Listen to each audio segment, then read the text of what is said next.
He said wala daw sila dito dahil pinaalis daw nila dito. So he said, please find out what's happening kasi nagpuputukan. Sabi niya walang magagawa kasi pinaalis. And then he started saying, wag kami magtaas ng boses. What will you do, Director, kung may putukan na at lahat ng staff mo at yung mga usaan mo naka-vest na lahat and hindi malaman mangyayari? What would you do?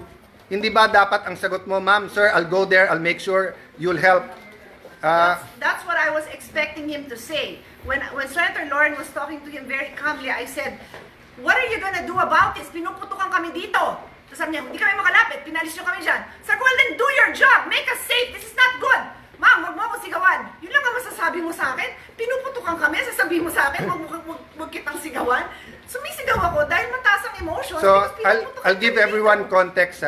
4 senators got tips 30 minutes ago while we were talking na umalis na dito kasi may mangyayari.